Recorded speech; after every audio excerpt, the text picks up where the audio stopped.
కాంగ్రెస్ సర్కార్ తీసుకొచ్చిన 22A జాబితా వల్ల హైదరాబాద్ ప్రజలు తీవ్ర ఇబ్బందులు ఎదుర్కొంటున్నారని మండిపడ్డారు బీఆర్ఎస్ నాయకులు రాగిడి లక్ష్మారెడ్డి. రెవెన్యూ మంత్రి పొంగులేటి శ్రీనివాసరెడ్డి మీరొక్కరే బాగుపడితే కాదు ప్రజలు కూడా బాగుపడాలని ధ్వజమెత్తారు. మరి రాఘవ కన్స్ట్రక్షన్స్ లోని భూములు 22Aలో ఎందుకు ఉండవని ప్రశ్నించారు. మీకు సంబంధించిన భూములన్నీ 22Aకి సంబంధించినవి, సాక్ష్యాలతో సహా నిరూపిస్తామని విరుచుకుపడ్డారు. మీకు ఒక న్యాయం, సామాన్య ప్రజలకు ఒక న్యాయమా అని నిలదీశారు. సామాన్య ప్రజలకు ఇబ్బంది కలిగించే 22Aను ప్రభుత్వం వెంటనే ఎత్తివేయాలని డిమాండ్ చేశారు. మరి ప్రభుత్వము ఈ ముఖ్యమంత్రి గారు డెవలప్మెంట్ పక్కకు పెట్టి మరి 22 విషయంలో ప్రొబిటెడ్ లిస్టులో పబ్లిక్ పరేషాన్ చేసి మరి ఎందుకు ఇట్లా చేస్తుండో అర్థమవుతలేదు. ప్రజలకు తెలుసు ఎందుకు అట్లా చేస్తున్నారు అనేది. ముఖ్యమంత్రి గారు మరి మీరు రెవెన్యూ మినిస్టర్కి చెప్పరా, మరి ఆఫీసర్లకు చెప్పరా? ఈ 22A బూచి దాని మీద మన రాష్ట్రం అంతా పాడైపోయింది. హైదరాబాద్ అయితే హైదరాబాద్లో ఇవాళ పరిస్థితి ఏంటంటే రియల్టర్స్ కానీ బిల్డర్స్ కానీ మరి అప్పుల బాధల్లో ఉండి పరేషాన్లో ఉన్నారు. అయ్యా రెవెన్యూ మంత్రి పొంగులేటి శ్రీనివాసరెడ్డి గారు, మీరొక్కరే చక్కగా ఉంటే కాదు, మీరే సంపాదించుకుంటే కాదు, ప్రజలు కూడా మంచుకుండాలి.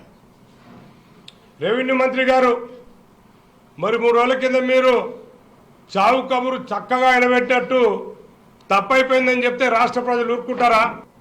ఈ రోజున రాఘవ కన్స్ట్రక్షన్స్ అని చెప్పి మరి పెద్ద బిల్లర్ అయిపోయారు కదా మీరు. మంచిదే, సంతోషం, చాలా సంతోషం. మరి మీ దానిలో 22 ఎఫెక్ట్ కాదా? మీ దానిలో అసెల్ ల్యాండ్ లేదా? మీ దానిలో గవర్నమెంట్ ల్యాండ్ లేదా? రికార్డులతో చూపిస్తాను నేను. మీరు వేసుకున్న సర్వే నంబర్లలో రాఘవ కన్స్ట్రక్షన్లో మరి సర్వే నంబర్లు అన్నీ కూడా 22Aలో ఉన్నాయి. మరి మీకు రూల్ వర్తించదా? మీరు ఎందుకు బ్లాక్ చేసుకోరు? మరి మీది ఎందుకు ఓపెన్ ఉంటుంది 22Aలో? ప్రొబిటెడ్ లిస్టులో ఎందుకు ఉండదు? మరి సామాన్య ప్రజలది మరి ఎందుకు పెడుతున్నారు? అంటే కలెక్షన్ గురించా? కలెక్షన్ అనేది ఆగదా? పర్సెంటేజ్లు ఆగవా? ప్రజలకు తెలుస్తున్నది మరి 30%, 20% రెవెన్యూ దానికి కాకుండా ఒక సైన్ బోర్డు పెడితే కమిషను, రెవెన్యూలో కమిషను, టీడీఆర్ తీసుకొస్తే కమిషను, ప్రతి దానిలో మతలబు చేసుకుంటున్నారు మీరు.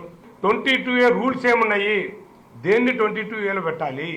గవర్నమెంట్ ల్యాండ్ 22Aలో పెట్టాలి. మీరు చెరువు ఉంటే చిక్కంలో ఉంటే చెరువు ఉంటే చిక్కం అలాంటి దాన్ని పెట్టాలి, బఫర్ జోన్ పెట్టాలి, టెంపుల్ ల్యాండ్స్ ఉంటే పెట్టాలి.